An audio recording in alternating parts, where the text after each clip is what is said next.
Cid decide confessar e apontará Bolsonaro como mandante no caso das joias. O tenente-coronel vai admitir que vendeu as peças nos Estados Unidos e transferiu clandestinamente o dinheiro para o Brasil. Ou seja, aqui já estaria, por exemplo, um crime de evasão de divisas ou, dependendo de como se fez aí alguns trâmites, pode até ter o crime de contrabando para o Brasil e o entregou em espécie para o ex-presidente. A matéria foi feita pela Marcela Matos e pela Larissa Borges. E aí segue aqui a matéria. O tenente-coronel Mauro Cid está preso preventivamente há 3 meses em uma cela do batalhão de polícia do Exército em Brasília. Por 4 anos ele serviu como ajudante de ordens de Jair Bolsonaro, posto que lhe deu acesso como a mais ninguém ao dia a dia do governo e à intimidade do ex-presidente. Cid foi preso depois que a Polícia Federal descobriu que ele falsificou cartões de vacinação dele, de sua família e do próprio ex-presidente da República.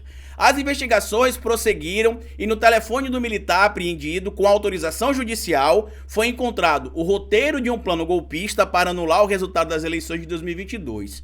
Por último, soube-se que o coronel também se envolveu numa insólita tentativa de vender joias, relógios, canetas e outros presentes recebidos por Bolsonaro durante o mandato. Uma tramóia planejada e executada na surdina que teria rendido alguns milhares de dólares ao ex-presidente. Sórdidos, os detalhes do caso trincaram a imagem de vestal cultivada por Jair Bolsonaro. Isso aí só no universo bolsonarista, né? Porque quem entendesse um pouquinho de política ou de corrupção, os esquemas de rachadinha que o clã Bolsonaro estaria e continua estando em tese envolvido desde que o Bolsonaro entrou na política e colocou seus familiares, esposas, ex-esposas, filhos, o esquema de corrupção é o que rodeia ali o universo bolsonarista. Isso é um fato e eles podem até questionar, mas a explicação está muito bem clara ali e só você tendo muita má vontade para não compreender.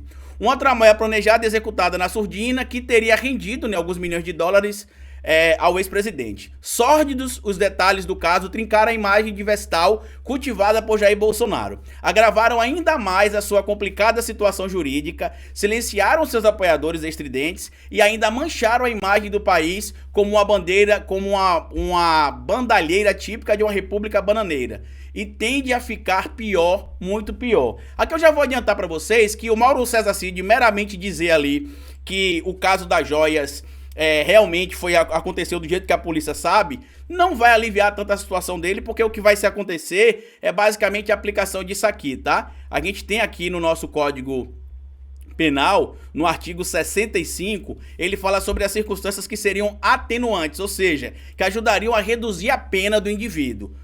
Quando você fala ali no tempo que eu citei para vocês ali, né, de 1/6, isso é normalmente a aplicação que se tem no caso específico de jurisprudência. Outra coisa importante que a gente tem de falar também é que se entende também como jurisprudência, inclusive tem súmula já do STF sobre isso, que você não pode, por exemplo, dar uma pena maior em alguns casos para o máximo já estabelecido na lei para aquele crime. Então tem algumas pessoas, por exemplo, que vai ter alguns atenuantes ali, melhor dizendo, alguns agravantes, que dependendo do crime você não pode aumentar ali a pena acima do máximo já estabelecido ali para aquele crime. Tá bom? Mas vamos voltar aqui pro ponto que a gente vai trazer, porque não adianta eu ficar entrando em juridiquês demais, que muita gente pode não compreender. Mas o que é que seriam as circunstâncias atenuantes, né? Que a gente vai ver, inclusive, mais abaixo, que o advogado do Mauro Cid vai falar, inclusive. As circunstâncias atenuantes são aquelas que ajudam a reduzir, de alguma maneira, a pena em caso de sentença e de condenação do indivíduo envolvido nessa situação, que no caso seria o Mauro César Cid. E lembrem vocês que no caso, por exemplo, de 2 agravantes, ou seja, 2 situações que pioram, que aumentam, né, que majoram a pena do condenado, junto com 2 atenuantes que podem reduzir a pena do indivíduo, elas se anulam. Em via de regra, normalmente acontece assim: se eu tenho 2 atenuantes que poderiam reduzir minha pena, mas eu tenho 2 agravantes que poderiam aumentar a minha pena, isso normalmente, as 2 atenuantes anulam as 2 agravantes. Então você vai basicamente para o que está estabelecido ali no caput ou no parágrafo que está estabelecido a pena. O que é que seriam as circunstâncias atenuantes? No artigo 65 do Código Penal. São circunstâncias que sempre atenuam a pena. Inciso 1º, ser o agente menor de 21 anos de idade na data do fato ou maior de 70, na data da sentença.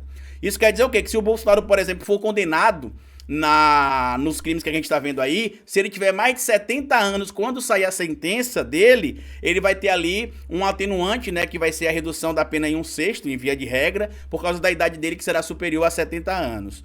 O desconhecimento da lei, isso aqui precisa ficar estabelecido, né, que a pessoa não teria... Isso aqui normalmente se aplica às pessoas que não têm contato, por exemplo, com o social, pessoas com as sociedades, né, pessoas que não eram alfabetizadas ou que realmente não tinham um entendimento legal claro das coisas, diferente do que acontecia com eles. Por quê? Porque no caso do Bolsonaro, do Mauro César Cid, a gente vai usar o Decreto de Lei 4.657, de 4 de setembro, dia do meu aniversário, inclusive, de 1942. A gente está falando, inclusive, aqui da Lei de Introdução às Normas do Direito Brasileiro, que no artigo 3º fala o seguinte, ó: ninguém se excusa de cumprir a lei alegando que não a conhece. Ou seja, o Bolsonaro não pode alegar que ele cometeu esse crime alegando ali que não conhecia a lei que versava sobre isso. Por quê? Porque a lei é clara ao dizer que todo mundo tem a obrigação de conhecer as leis, salvo as exceções que a gente conhece também no Código Penal, né, das pessoas que são